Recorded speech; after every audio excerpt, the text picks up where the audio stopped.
Welcome to Collective Gifts. I'm Noella and this is Rachel. Hey, everyone. As we transition from the fast, we have a word from the Lord, which the Lord was saying, be persistent like the Iwa bird. The Iwa bird is a Hawaiian frigate bird, and it has a wingspan of 7 feet. So it's really big, right? And because it has that long wingspan, it can fly. It can soar in the air for weeks at a time. It can travel miles, like thousands of miles at a time as well. And the cool thing about it is because it can do that, it can even sleep while it's flying. So it's like it's resting, just like how we should rest in the promises of God and not freak out, right? If the bird can soar in the air like that, who gives us our power? Who gives us our strength, our provision, our protection, right? The Lord. And so we should be able to rest like that. Also, the bird, it will eat small fishes and things that jump out from the ocean because it has a body that's a couple of pounds, so it can't dive into the water. So it has to wait for things to come up. But if it, that's one way of doing it. The other way is what it'll also do is it has a curved beak, right? That's really sharp. So what it'll do is it'll find other birds that have their fish, and they'll go to the bird and they'll peck at it and be relentless and won't stop until it gives it up. And that's what God is saying that we need to do is oftentimes we think, okay, we're believing on God for stuff and we kind of get complacent. But it's time for us to remember what the promises of God are. We need to remember what it is that we were believing God for. Because there's a lot of us that are believing for God to do things that it has been years. And so you kind of get out of that routine of consistently praying for it.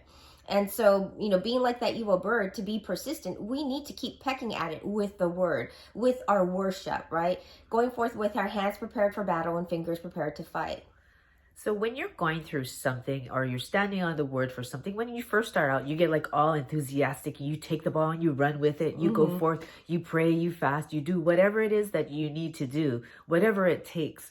But then, as time goes on, you get kind of weary and then you get kind of like, oh, I have to do this. And so you just like, oh, forget about it. And just be complacent with where you're at, and you don't want what God has promised you, and so you're not being consistent in just continuing to be diligent and praying and fasting and just seeking God on stuff. And so then that way you lose out on what it is that God has for you, that blessing that he has for you, that miracle he has for you. Because we've been waiting years, and it's like time keeps going on, and it just keeps getting longer and longer.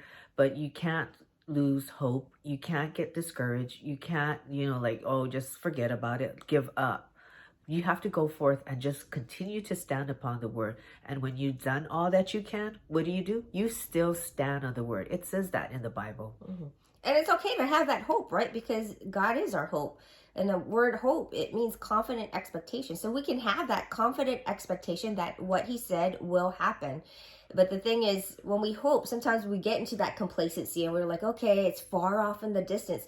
And so this is where God's been speaking to me on, no, it's time to get back to what you used to do and apply that now faith. Because faith is now. Faith means we have it now. We see it with our faith eyes, our spiritual eyes of what God is doing and what that promise is. And we're not discouraged by what we see, feel, or hear, but we're going forth and applying it because we're not going to give up. We're going to be persistent. We're going to be relentless. Just like there's that acronym, right? PUSH. You pray until something happens. And I also like to throw in there that P can also stand for persevere. So we persevere until something happens. When you were saying that, I was thinking that persevere, you have to persevere. You can't give up.